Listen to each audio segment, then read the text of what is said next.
Not good luck.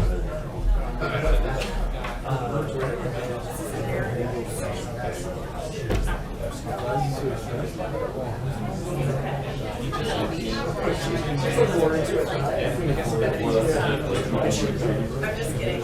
I love you, Jessica. Your dream is safe, and I would definitely need your help there. Take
Hi, Sarah.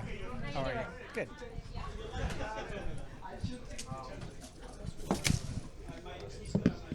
You just leave that down there.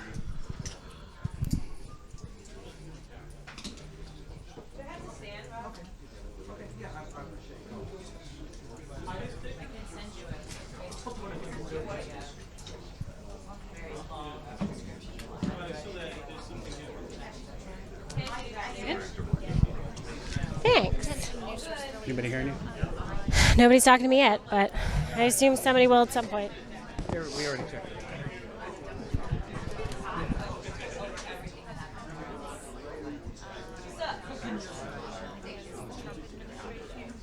Hi, darling.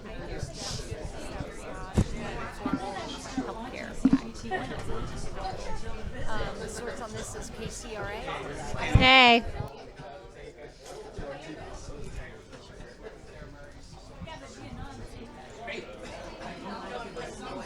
One, two, three, four, five, six, seven, 8, 9, 10. Hey, yeah, I can hear you.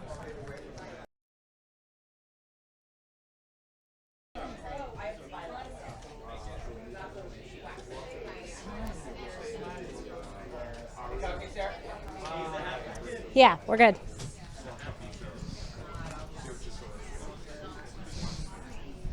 Hey, sweetie, got your lavender.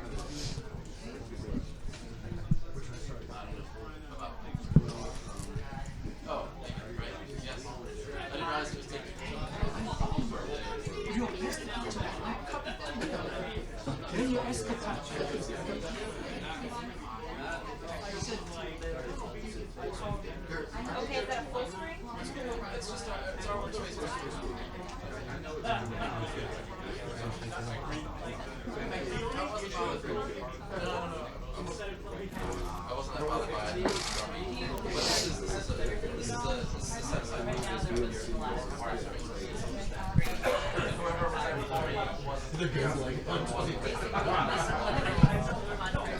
Okay.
Okay. Hey, you. Good to see you. This is also really nice.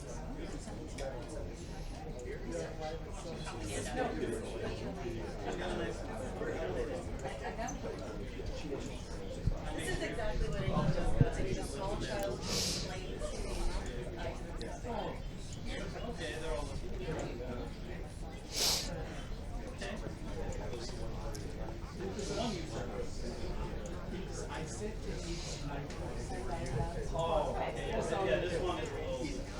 The word call, I don't even think was in the original question. I've got the transcript in front of me to take a look at that. But remember, it was about the president's public statement, or at that point, lack thereof, about anything relating to that apparent ambush in Western Africa that ended up killing those 4 Americans. That is what sparked what is now, I think, day 3 of this news cycle, frankly, of the discussion about the president's outreach to families of the fallen and what exactly happened, more specifically in this instance, in that phone call, in that conversation. You have heard, and Katie, you displayed the tweet, Congressman Wilson not backing away from her initial statement. You heard the president several times when he was here in the West Wing say, hey, let her make this statement. She knows it's not true. Let her say it. Well, she said it. Well, Brianna, the congresswoman did respond on Twitter. I'm going to read you what she said. She's standing by her account, says, I still stand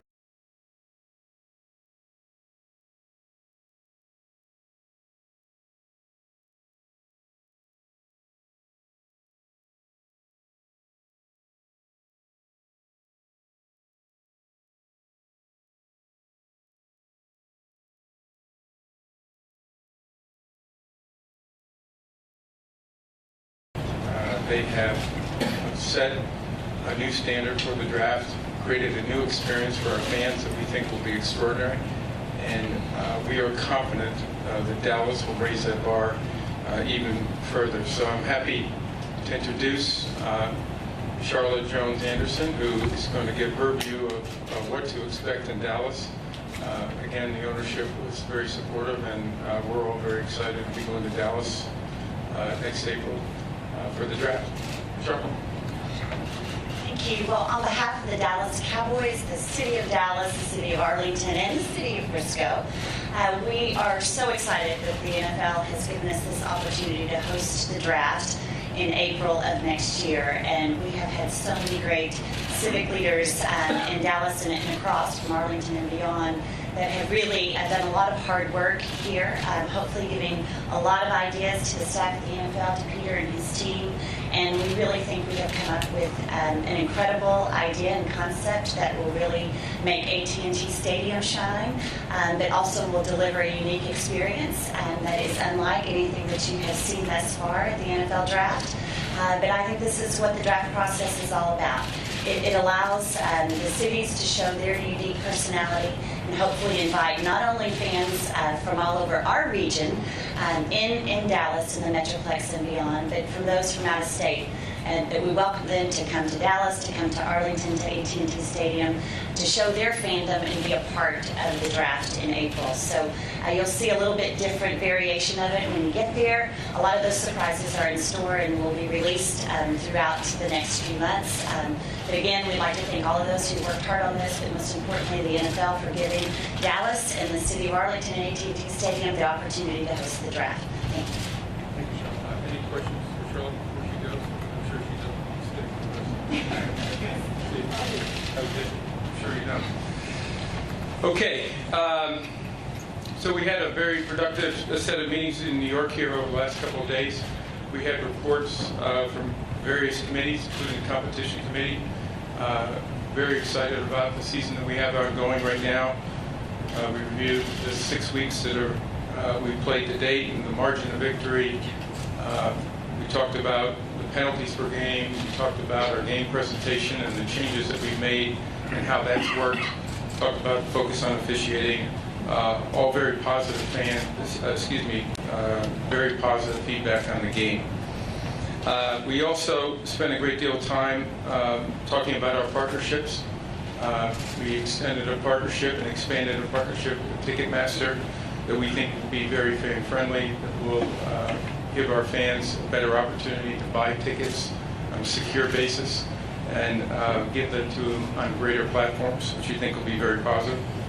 And as always, we add a report on our health and safety and our initiatives there and the impact that that's having on our game. Lastly, we had a special visitor today. We had the commissioner of the NYPD, Jimmy O'Neill, and his chief of police, Terry Monahan. We have been at, and I specifically have had conversations with them for several months. So this has been quite a while in the making, to try to understand how we can continue to expand the relationships between our clubs, our players, our communities, and the NFL.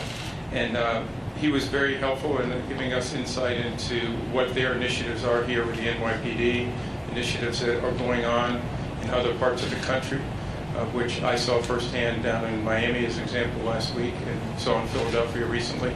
The relationship between the players and our communities and our law enforcement is very important to us. So that was very helpful.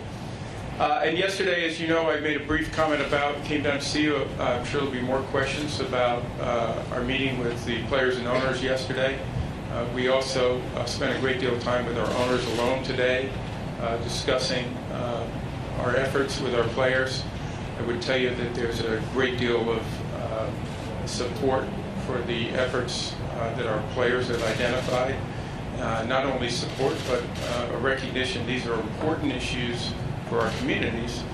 They're American issues and certain things that we really want to, as clubs and as a league, want to not only support, but also be a part of and try to help lead with our players. I think those are the key issues. I would tell you, though, just on one other issue that we spent a great deal of time talking about this morning was how much we believe everyone should stand for the national anthem. That's an important part of our policy. It's also an important part of our game that we all take great pride in. And it's also important for us to honor our flag and to our country. And we think our fans expect us to do that. So that is something that we continue to focus on this morning, but really talking a lot about the opportunity that exists with our players to try to go and really make a difference in our communities in a positive way. So I'll let you take questions. The president this morning tweeted that both you and he have disrespect for your country. Is he wrong about that? And if so, why? Well, as I just said, we respect our country, respect our flag, we respect our national anthem. I think you look at our clubs and what they do on a daily basis. You think, look at our players and what they do and how they participate in that. We all feel very strongly about our country and our pride, and we're going to continue to do that. How can we allow the president to move the National Football League January 8, 2015, May 11, express support for flag burning. So it doesn't make any Well, sense. listen, I understand we're focusing on what we can do and what we should be doing as an NFL. I think we have a great opportunity here with our players to really work together and to try to help and make differences in our community. Things that we all believe are necessary to do, and that's what we're going to continue to do. In the game operations manual, the players should be on the field for the national anthem, should stand at attention, hold their helmets in their hand. It's not a rule, but it's in the policy, so why not make it a rule? Since fans seem to want it, ratings seem to be down because of objections to this protest. Why not make it a rule? Well, I think one of the things we need to keep a focus on is, again, we believe that our players should stand for the national anthem. That's an important part of our game and our moments, and we believe in that. I think we also have to keep focus on is we have about 6 or 7 players that are involved with this protest at this point. And this is something that what we try to do is deal with the underlying issue and understand what it is that they're protesting and try to address that matter. And so, let me finish if you can. So, the important thing for us is to be able to do that and take that opportunity to make real differences in our community. And that is really what's going to ultimately be the important aspect for us long term. Because this is a long-term issue. We need to make sure we do that in the right way. Would you agree that the image is suffering because of it? I understand where our fans feel about this issue, and we feel the same way about the importance of our flag, about the importance of patriotism, and I believe our players feel that way. They will state to you, and they have stated to everyone publicly, they are not doing this in any way to be disrespectful to the flag, but they also understand how it's being interpreted, and that's why we're trying to deal with those underlying issues. Thank you, Roger. Jim Trotter here, ESPN. I don't know where you are. Right here, in the middle? Middle, Yes. right here. You said you want the players to stand, and there's been no change to the game operations manual. My question is, what happens if an owner who still feels that he can discipline a player for taking a knee?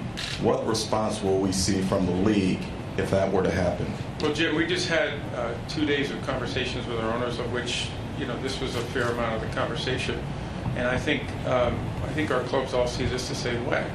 That we want our players to stand. We're going to continue to encourage them to stand, and we're going to continue to work on these issues in the community. We'll address issues. I can't deal with hypotheticals right now. We'll deal with those issues as they come up. But for us right now, that's our focus. Mark Maskey?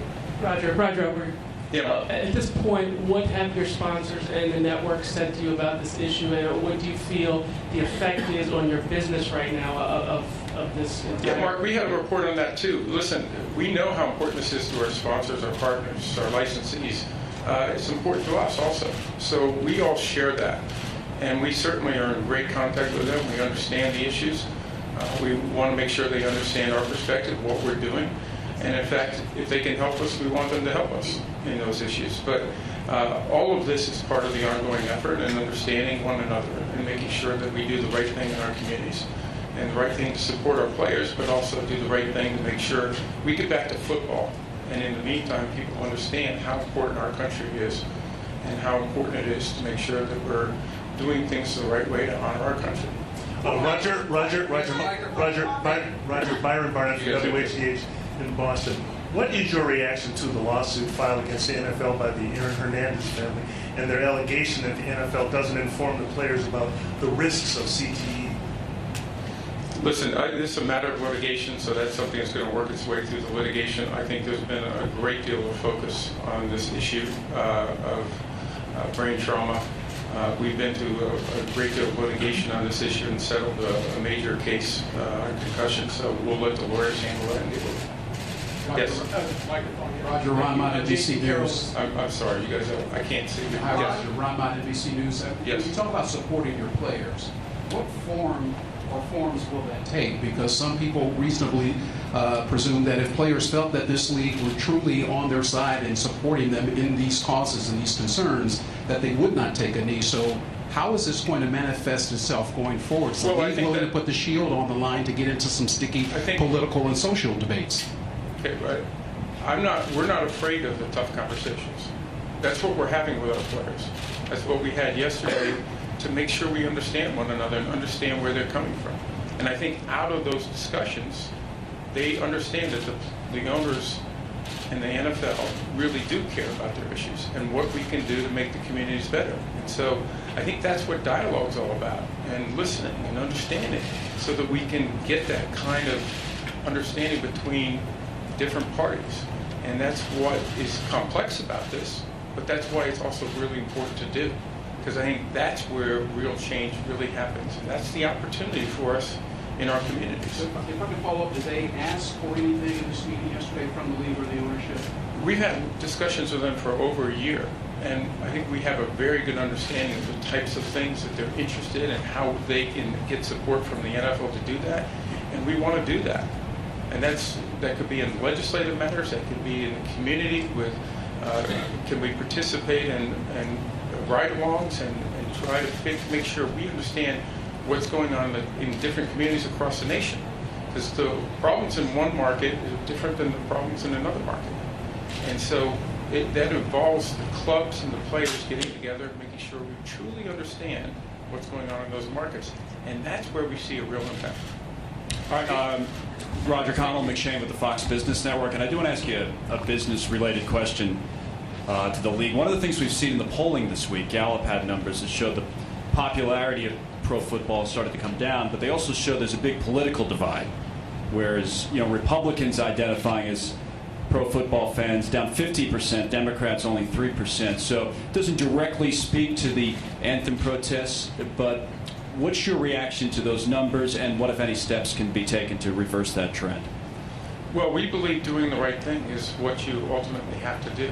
And I think listening to our players, understanding our players, trying to address those underlying issues, and making our communities better is where the real opportunity is.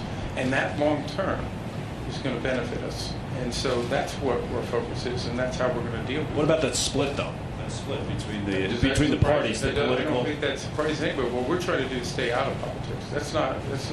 We're not looking to get into politics. What we're looking to do is continue to keep people focused on football. Commissioner, so people come. Commissioner, talking about, you said, yes. We're going with Jason. Jason, thank you. Commissioner, as you said, you've been in discussions now for over a year. More discussions over the past day and a half or so. Realistically, can you tell us and tell the American people how closer you are today to resolving this? Well, I think the fact is that we have about a half a dozen. We hope, and we're going to continue to work to try to put that at zero. That's what we'd like to do. But we want to make sure that we're understanding what the players are talking about, and that's complex. And we've taken the time. I personally have taken the time to go on those ride-alongs and to go and figure out what are the things in our communities that our players are expressing. And our clubs have a much better understanding of that from the meetings over the last several weeks, to hear directly from those players and do the tough work to try to understand what is it we need to accomplish together. And that's what I think is really the opportunity and what's really happened. Yes, Judy, I see that. Thanks, Roger. Did you come out of these meetings with the teams with an understanding? I can't hear you, Judy. I'm sorry. Roger, did you come out of the meetings with the owners with an understanding that teams that have indicated they would discipline their own players for not standing will not discipline them? No, we didn't discuss that. It wasn't necessary. We had a real focus on making sure that all of our teams understood the kind of dialogue that took place, the kind of things that they were interested in getting support from them. And there was complete support for the NFL, each club supporting their players, and continuing the dialogue that they've had on the club level. I would tell you there's unprecedented conversations and dialogue going on between our players, between our owners, between our club officials, between the league, and that is a really positive change for us. And we think ultimately is going to pay dividends. Productive meetings with the players. You personally, do you understand what they're protesting, and can you explain your understanding of that? Yes, they're very clear about it, and they're actually incredibly knowledgeable, articulate, and they spent the time to go into the communities and talk about that. And so they really truly understand it. They're talking about criminal justice reform, whether it's bail reform, whether it's talking about sentencing, mandatory sentencing. They're talking about changes that I think will make our communities better. There is bipartisan support for it across our nation, and that need focus. They're talking about what we can do to support them to effectuate that legislative change. And that's, again, very, very positive. They're talking about equality issues, making sure that we're doing everything we possibly can to give people an opportunity, whether it's in education or economic, and what we can do to try to effectuate that. And we believe with the players that we can help them, we can support them, and those are our issues, national issues, American issues, that are all important to deal with. Alex Marvez, last question. Roger, hey, two-part question here. Number one, have you communicated... Taking two questions? Do you mind? Have you at all communicated with President Trump? Do you have any plans to communicate with President Trump? Second question is a football question. Pace of play. How happy are you with just the fact that it seems like the games are going quicker this year? Yeah.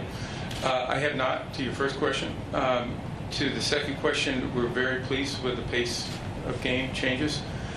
We've seen, in particular, what I call the double ups, and that bother me so much on the commercial format.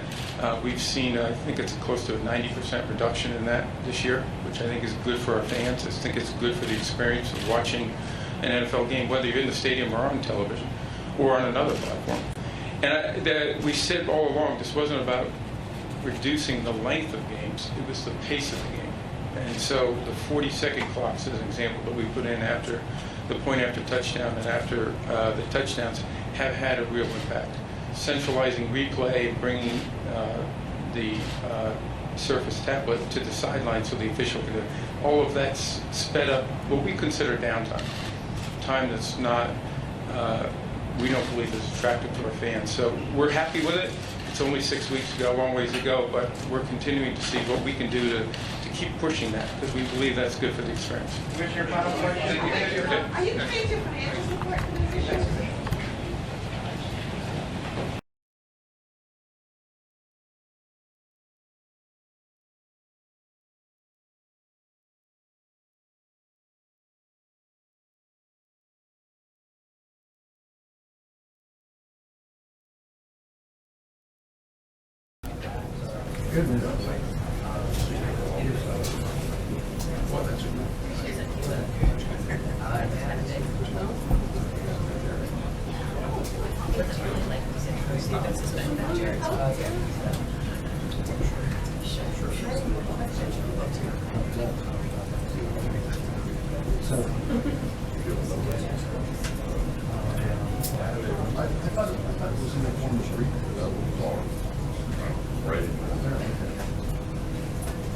Okay, great. Appreciate it. Thank you. Okay, thank you.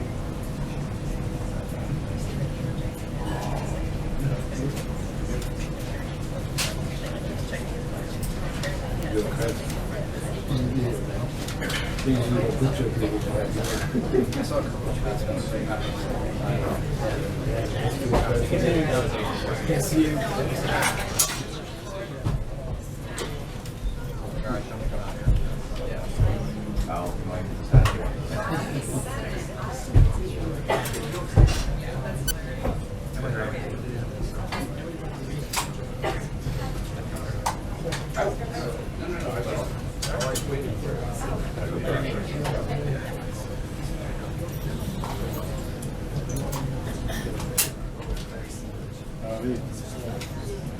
Slide over. Slide over. Sit over. Sit down. I know.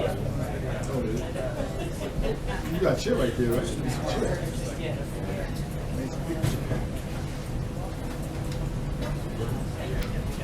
It's very comfortable.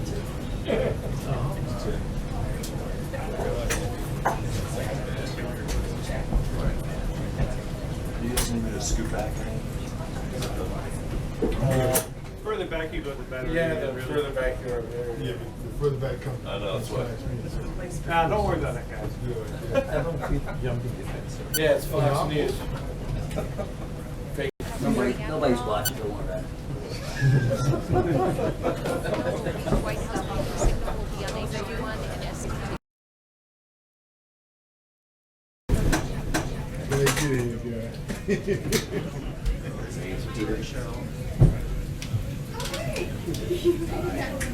Yeah. Oh, yeah. Got the smoker's Gary. Pretty rough subject. Things I gotta deal with, I guess.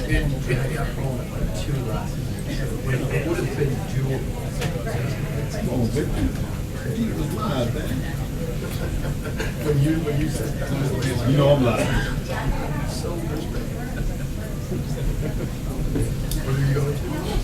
Just in the audio. That's a couple of kids. There's so much parking in there.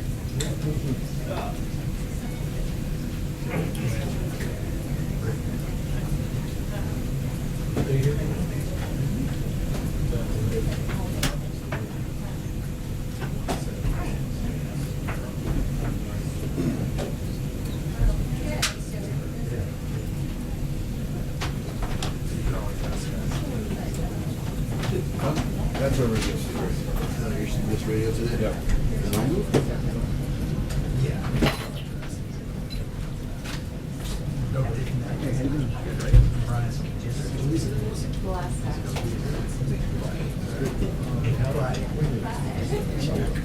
What? This is beer. Yeah. He's trying to run beer. Permanently beer.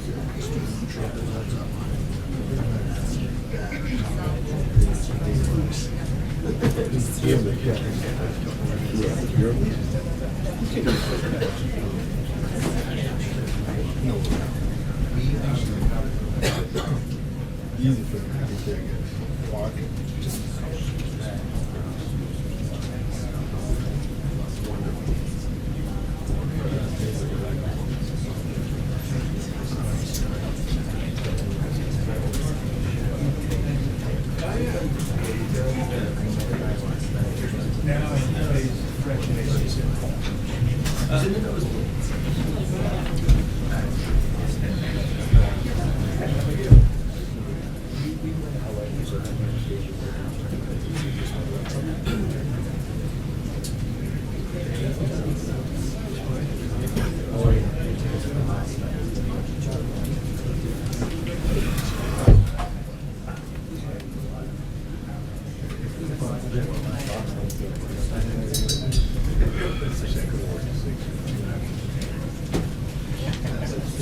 Let me get this out your way, Nick.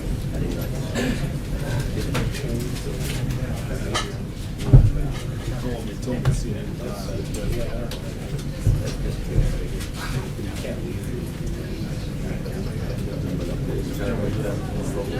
Yeah.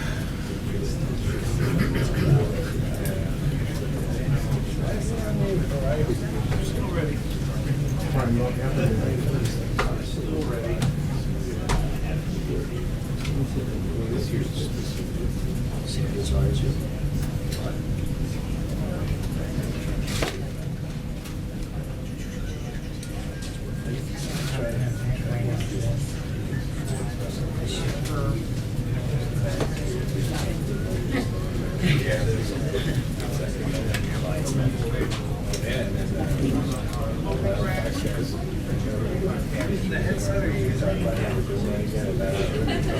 hope they don't fake jump. It's better if you wear the headset, but I think it's better for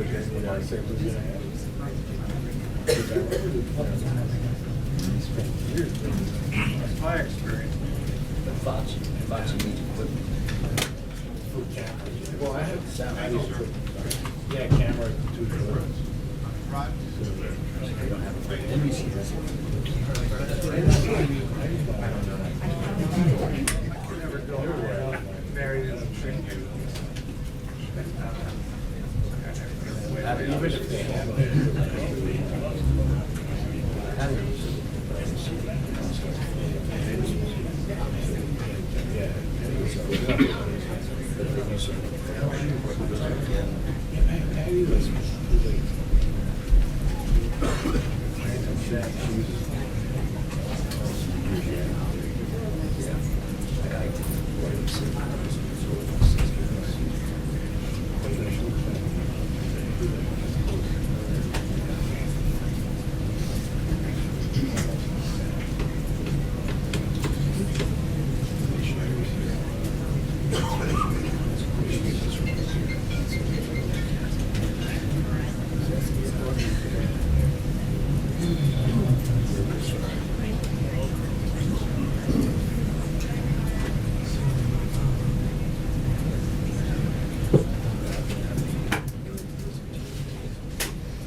One,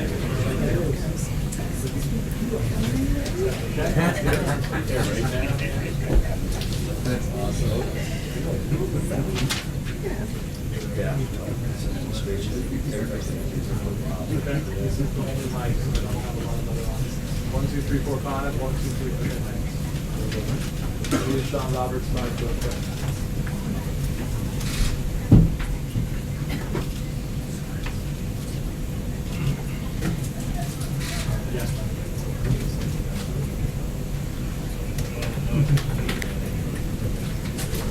Yes, sir. 1, 2, 3, 4.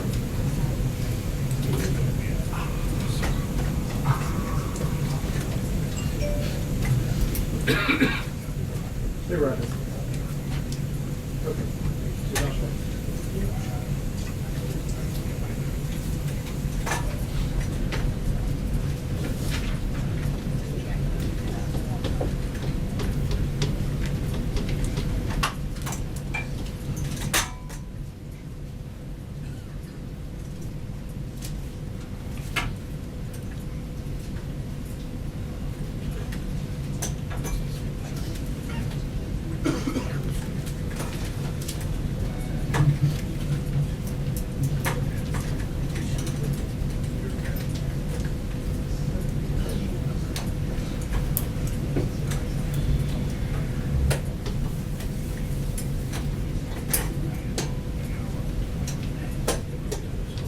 People listen online and like a music band.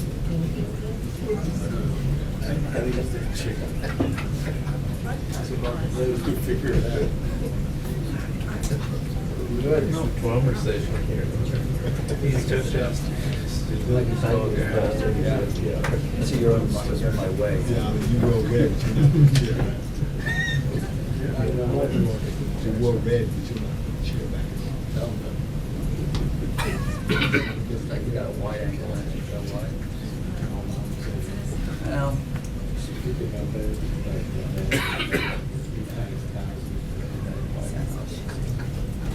Are you in 2X? No. You the wide angle. No, it's not a wide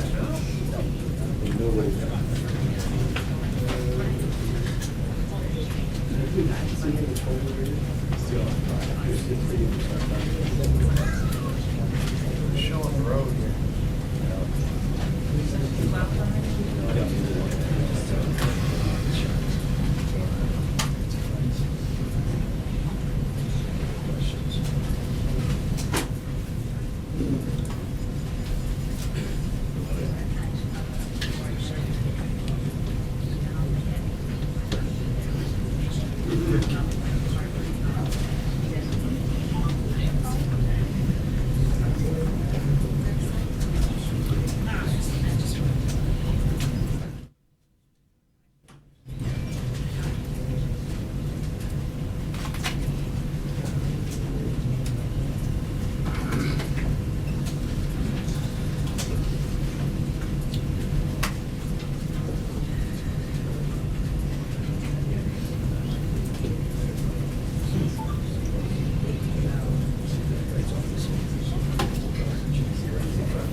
Good afternoon, everyone. Joe Seals live here at the RSBN Studio A in Auburn, Alabama.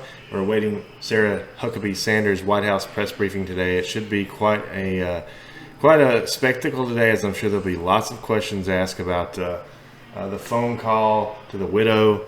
That's been reporting on today. It's going to be a wild one. So please share our stream today if you can. And I'll do what I did yesterday. If you tag us, if you're on Twitter right now, please share this stream on Twitter. Just tweet it out and tag us at RSB Network in the tweet, and I'll give you a retweet from our RSBN account. Steve Lookner is standing by in Atlanta today over at Studio B for any breaking news that might happen. He will go on live later this afternoon and evening. We will stay here until the end of the briefing, and I'll be back after that. Enjoy it, and thanks for all of you guys' support. Share this on Twitter, share this on Facebook. We appreciate everything. Enjoy the briefing. Disrespectful and insensitive during that call, saying that he said, quote, that Johnson knew what he was signing up for, but when it happens, it hurts anyways. The president responded to that before his meeting with the Senate Finance Committee earlier today. Listen to what he said.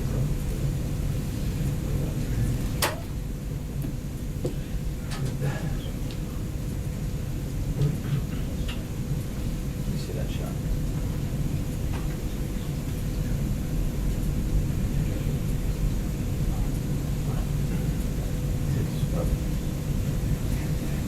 But after the president spoke, Congresswoman Wilson doubled down on her claim, tweeting out, quote, I still stand by my account of the call between real Donald Trump and Maisha Johnson. That is her name, Mr. Trump, not, quote, the woman or, quote, the wife. Now the Washington Post is reporting that Johnson's mother is corroborating the account that Congresswoman Wilson talked about in terms of the call, saying that, quote, President Trump did disrespect my son and my daughter and also me and my husband. White House officials tell Fox News that context is important here. They didn't tell us exactly what it was that the president said, but they said that the context of all of this, Dana, was that he was talking about the sacrifice that men and women who sign up for the military know that they may make, and yet they still have the courage to sign up and serve their country. The president also this morning talking about this deal that has been crafted between Senators Alexander and Murray over preserving cost-sharing reductions in Obamacare. The president saying that he appreciates the fact that Republicans and Democrats came together over all of this, but is still skeptical of what the bill actually does. Listen here.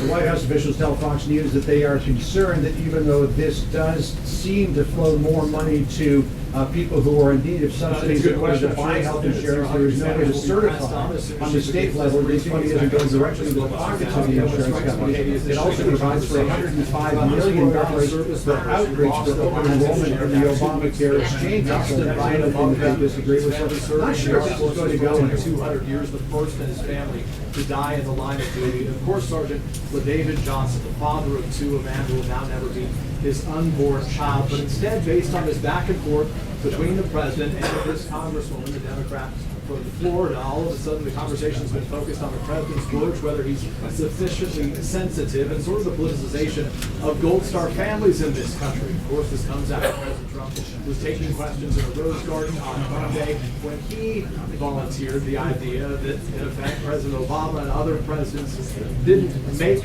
calls to the families of the fallen. We know that's not the case. He later would clarify, but the bottom line is he hasn't backed down on this issue, and it's one obviously that's drawn this White House away from the topics that we prefer to be focusing on right now, among them health care, of course, and tax cuts.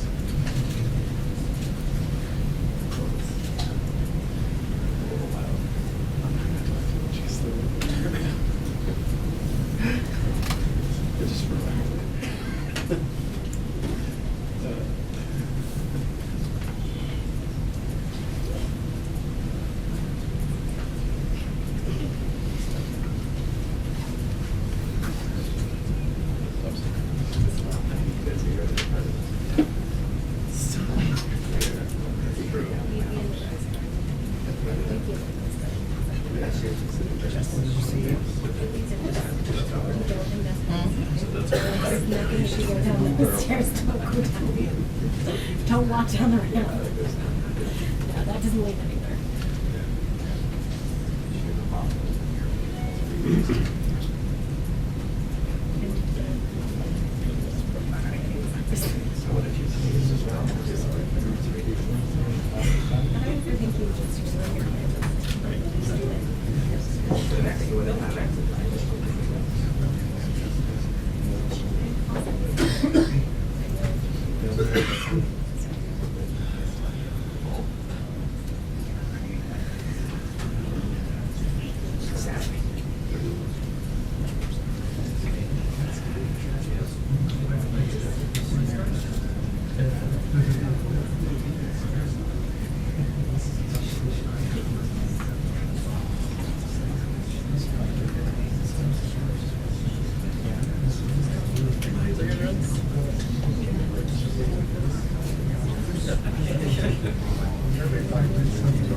The reality is, we've already paid for everybody. Yeah, we're subscribed to everybody in the same next day. Subscribing pretty good. If I'm shooting the same picture, I'm shooting the finger over the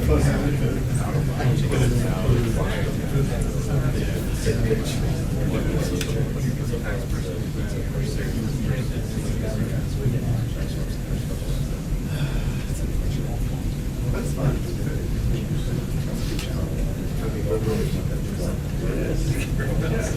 It's also like a nice backup, you know? Something else always put it on here, it's got real names.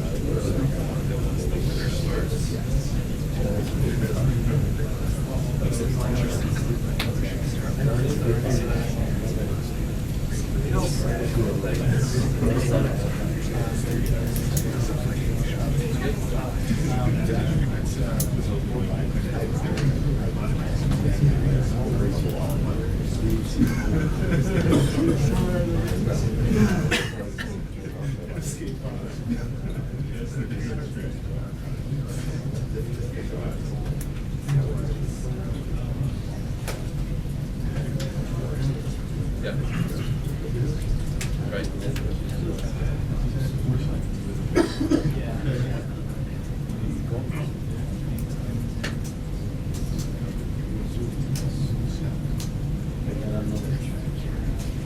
Well, without any doubt, this is the gravest of presidential obligations. Those phone calls, the letters, the visits with the families of Americans who've given their life fighting for this country. We heard from the president this week saying, as you would expect him to say, that it's one of the most difficult parts of this job, that it's very sad, as he described it. It's a very tough time for him to participate in those moments, but he said he likes to call everybody. He likes to call all of the families. We know, in fact, that isn't the case. The Associated Press, speaking to several families, say they haven't heard from the president. They lost loved ones since he came in office on January 20th. But it isn't really a question fundamentally about his president, who's been criticized for his lack of an empathy, just for lack of a better phrase there. How does he view himself as the consoler-in-chief? Obviously, there was criticism when he first went down to the hurricane zones. First at Harvey, he wasn't in Houston, but visited one of the areas nearby, closer to the coast where the storm hit, and folks said he didn't have a chance to focus on the victims, instead focused on himself. It's a question that fundamentally sort of dogs this president throughout the first 8-9 months of his presidency.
Oh, well, I'm using my temporary. Oh, it's not lying, did it? That wasn't there.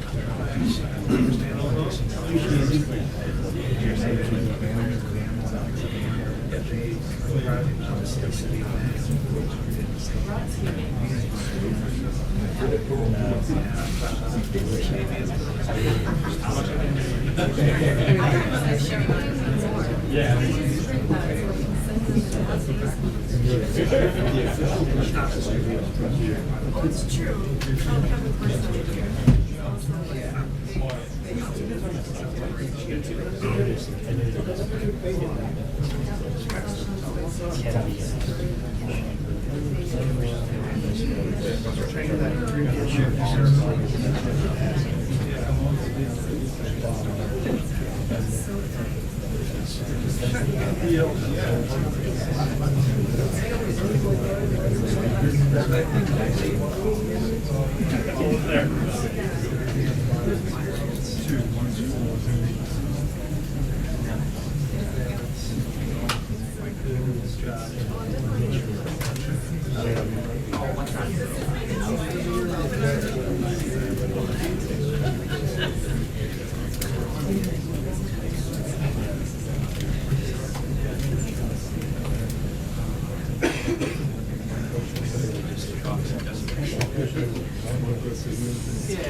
No, it's been a few days since I've been up here.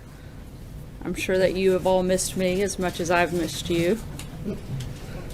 As many of you will recall, one of President Trump's core campaign promises was to defeat ISIS. With the stunning fall of Mosul in June, and now with ISIS nearly eradicated from Raqqa, it is clear that ISIS's so-called caliphate is crumbling across Iraq and Syria. This imminent victory by the global coalition and our brave service members comes at a high cost, particularly to the Syrian Democratic Forces, who suffered many casualties as they fought to liberate their own country from the oppression of ISIS. Instead of caring for the urgent humanitarian needs of Raqqa's residents, ISIS utilized the money it stockpiled to finance terrorist attacks across the world, including against many Muslims. As coalition and our partner forces closed in around them, ISIS used civilians as human shields and killed those who attempted to flee. ISIS barbaric acts have left many scars across the region, and we remain committed to supporting stabilization efforts and local security forces in liberated areas through a political transition in Syria. Unfortunately, the Syrian regime and its supporters hindered the efforts to liberate Raqqa. Instead of focusing on fighting ISIS, the pro-regime forces attacked our partners and attempted to block them from liberating the Syrian people from the brutality of ISIS. While we know ISIS and its destructive ideology will remain a threat, the liberation of Raqqa will mark the beginning of a new phase in the Syrian conflict.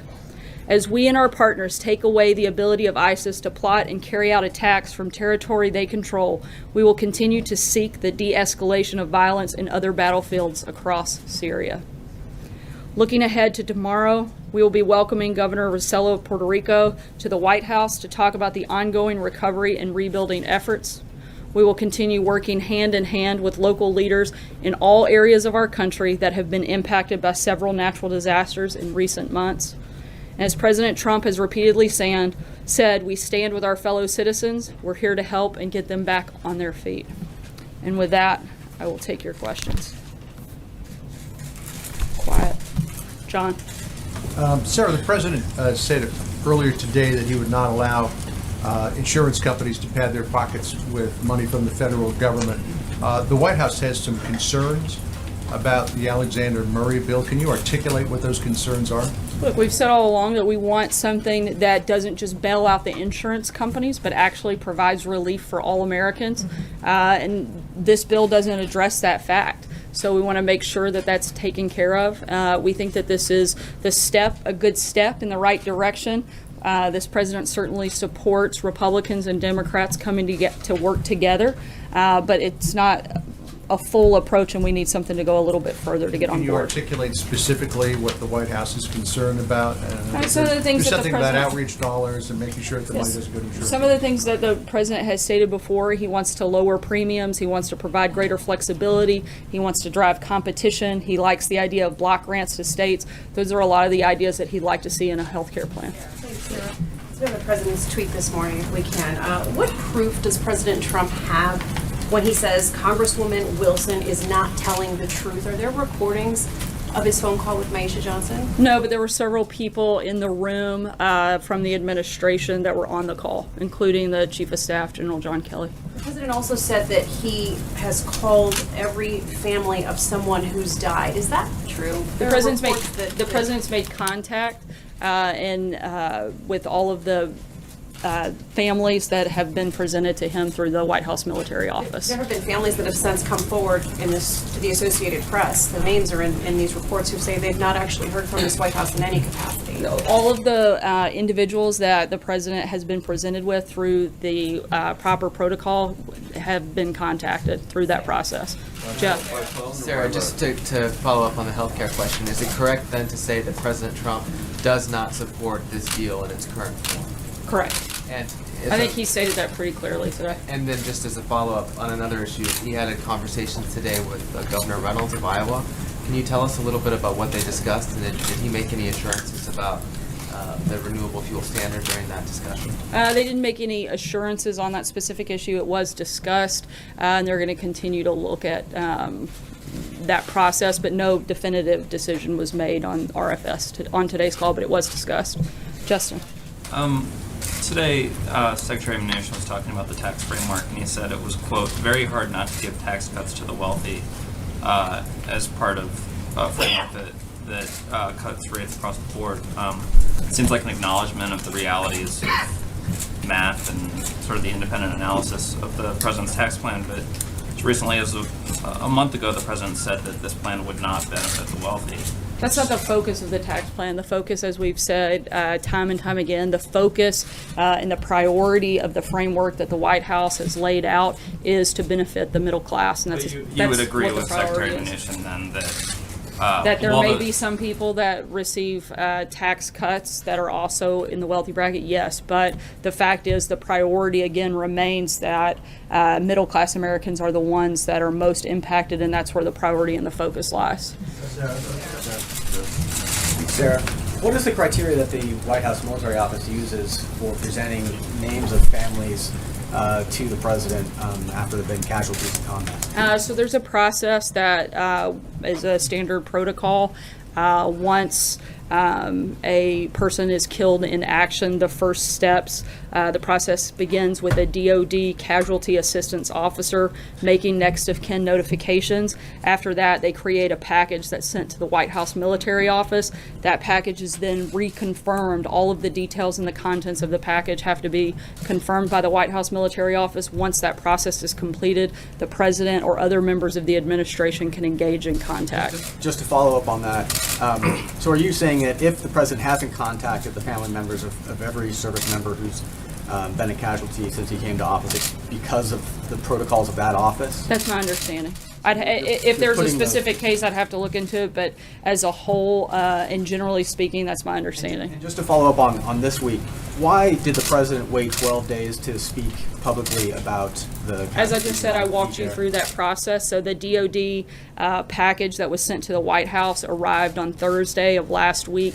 The White House Military Office confirmed the contents of that package on Monday, and the letters had been drafted over the weekend. They were sent once that confirmation was completed, and calls were scheduled on Monday to be made on Tuesday. But I wasn't just asking about the family, just asking about why he didn't make public remarks. About contact. Is the president satisfied he has learned everything he wants to know about the situation itself in Niger? Pentagon sources have described it as what was interpreted to be initially as a low-risk mission.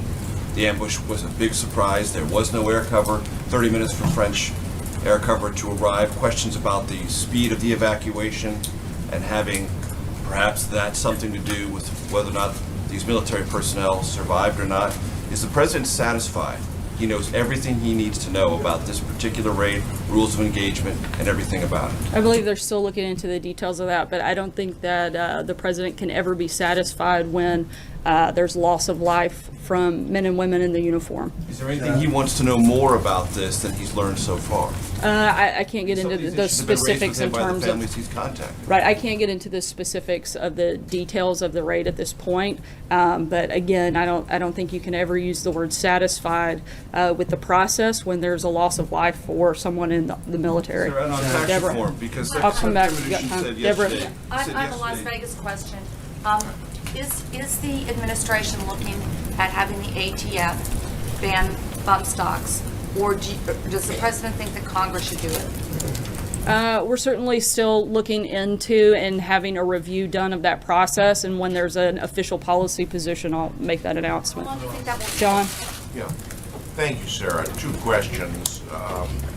When the Alexander Murray bill came up at the Scrum in the Rose Garden Monday, there were questions about whether it would contain federal funding for abortions, and these concerns have been raised by several pro-life lawmakers on Capitol Hill.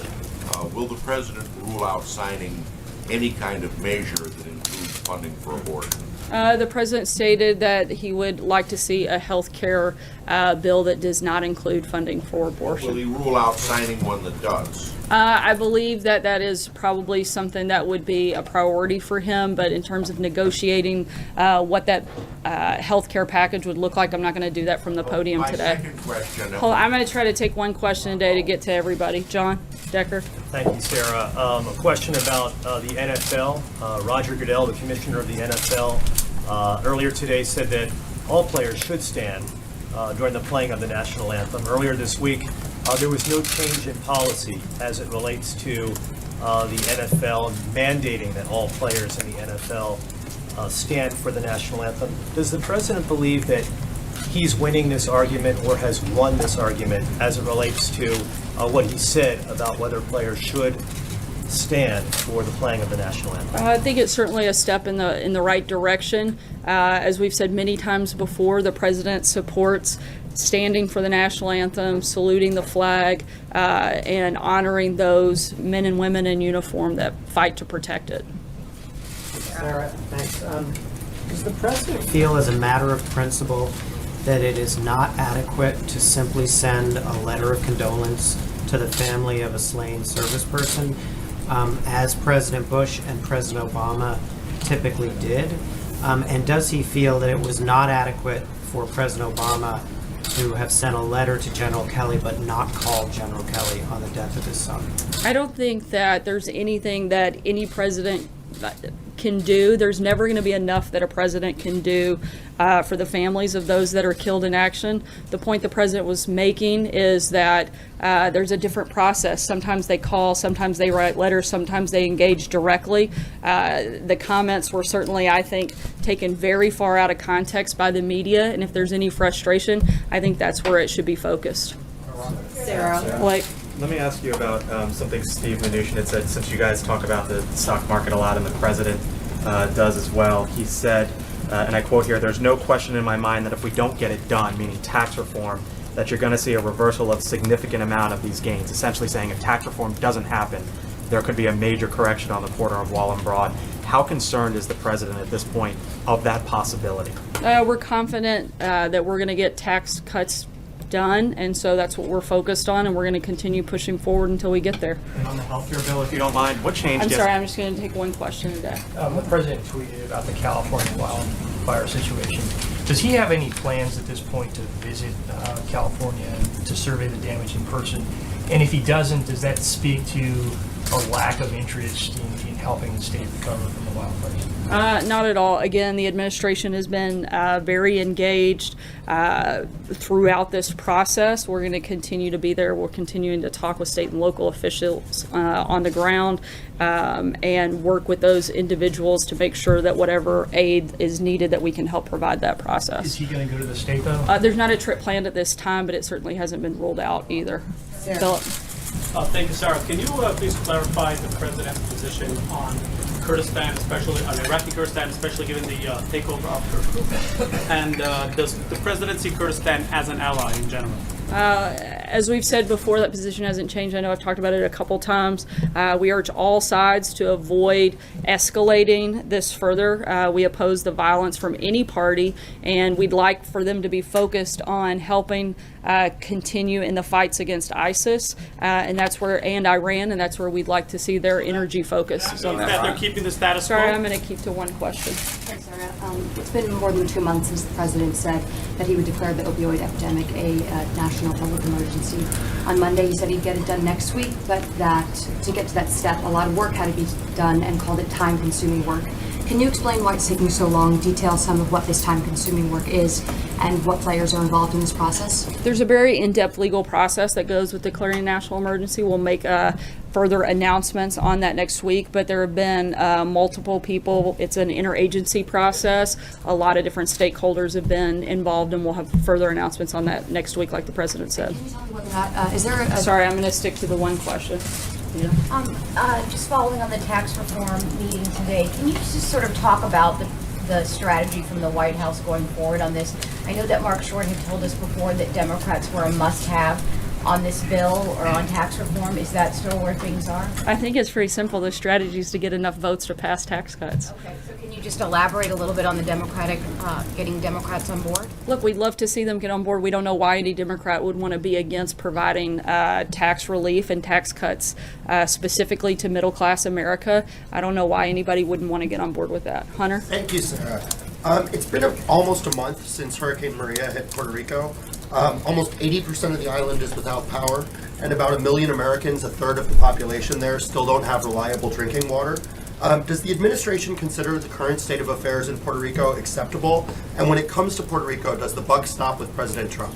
Look, we're continuing to do everything that we can to help the people of Puerto Rico. It's one of the reasons that the governor will be here at the White House tomorrow to continue those conversations, to talk about how best the federal government can help aid state and local governments and help in the rebuilding and recovery efforts. Eamon? Thank you, Sarah.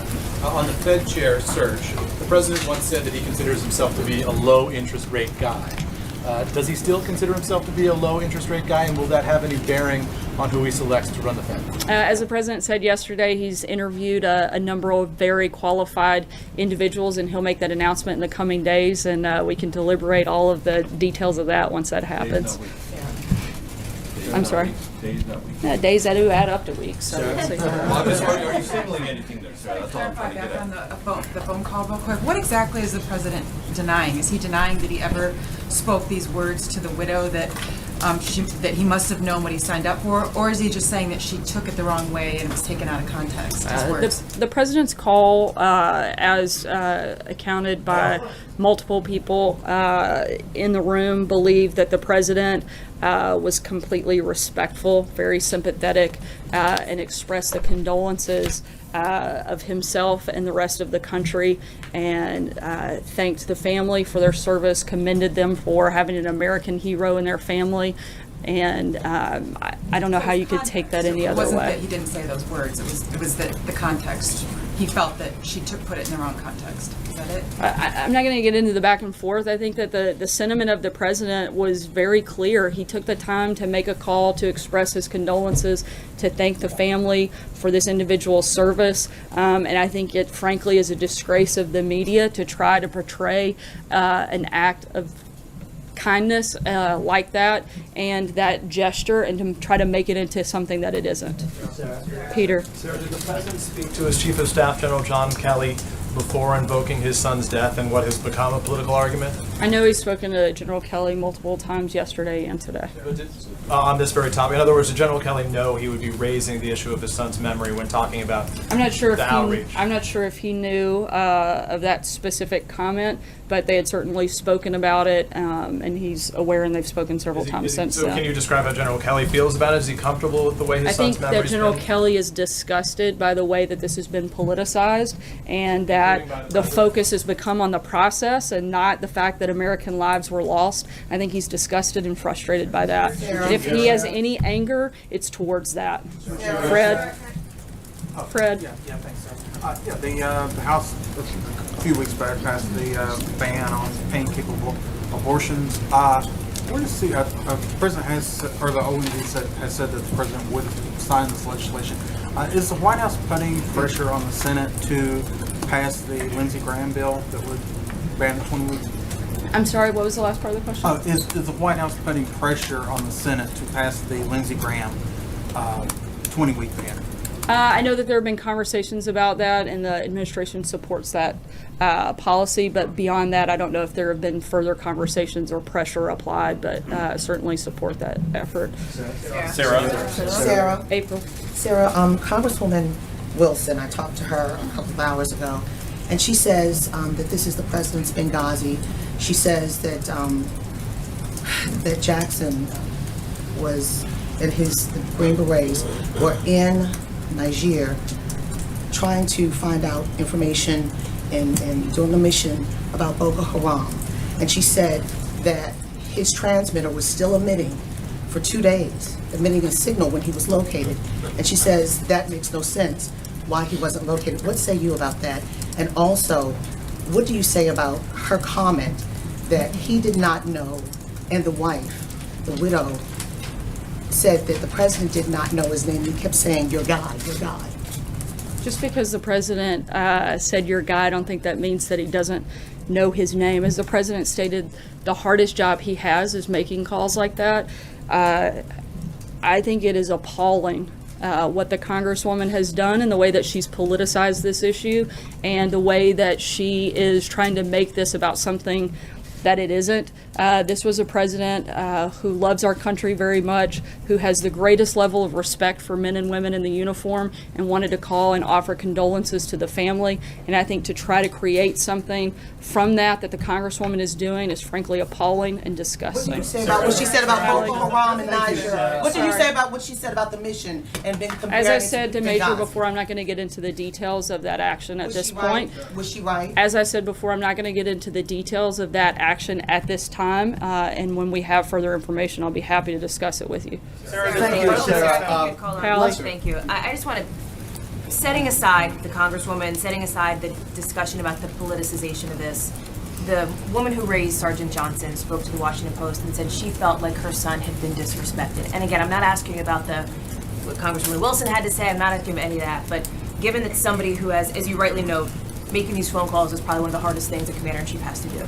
Given that, is the president at all reconsidering the way that he communicates with these families? Has General Kelly counseled him on perhaps how he might want to choose or change his words in the future? General Kelly was present for the call and thought it was completely appropriate. He thought the call was respectful, and he thought that the president did the best job he could under those circumstances to offer condolences on behalf of the country. Empathetic enough, Sarah? Was there part of On that part of it? NAFTA, the Canadian and the Mexican negotiators have rejected the U.S. proposals that were described as unconventional and troubling. Is NAFTA dead? Not yet, but as the president said, it's a bad deal, and he wants to make sure that we have a deal that benefits American workers. That's what this administration is focused on. We're going to continue to push forward, and if we can't get there, then we'll let you know what the changes are. Francesca? Thank you, Sarah. In a tweet this morning, President Trump said that former FBI Director James Comey lied, leaked, and totally protected Hillary Clinton. He also asked, where is the Justice Department on this? What exactly does the president want the Justice Department to do? Is he calling for a prosecution of James Comey? What's he asking for here? Look, the White House hasn't and won't offer a legal opinion on Comey's conduct, but in fact, to the contrary, the White House has actually deferred, as it should, any and all legal questions regarding Director Comey to the Department of Justice. That's the appropriate venue for those things to be dealt with. What's he asking the Department of Justice to do, though, in his tweet this morning? That's what I'm asking. We refer any legal action to the Department of Justice. Anything on that front would be handled by them. Sarah? Sarah, normally when the president is upset about something, we hear from him pretty quickly about it, whether it's an issue with the senator, whether it's an issue with the NFL. So why did it take nearly 2 weeks for him to say something about this ISIS ambush? Not to reach out for the families necessarily, but even to offer public condolences or to explain to the American public what happened and how the deadliest combat mission involving American troops went so wrong. As I said before, there is a protocol for that, but there's also, we did make public remarks from the administration. I know I did in short order after that happened from the podium at the direction of the president, and I speak on his behalf, and I did that on behalf of the president and the administration. Sarah, you've brought up politicizing a couple of times in relation to Congresswoman Wilson, but did the president politicize General Kelly's son's death by bringing it up as a defense for his claims about what past presidents did or did not do with He was responding to a question and stating a fact. Just to clarify your earlier answer, you're not denying that in some point in the conversations, the president used the words, "It's what he signed up for." I spoke specifically to the sentiment that was offered by the president, and I didn't get into the details of a personal call because I don't find that to be that appropriate. Trey? Thank you, Sarah. You opened up at the top discussing the liberation of Raqqa.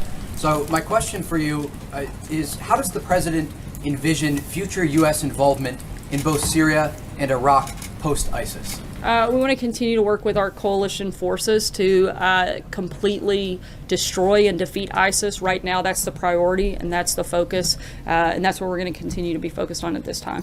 Thank you guys so much for today, and we'll see you tomorrow. Thank you, Sarah.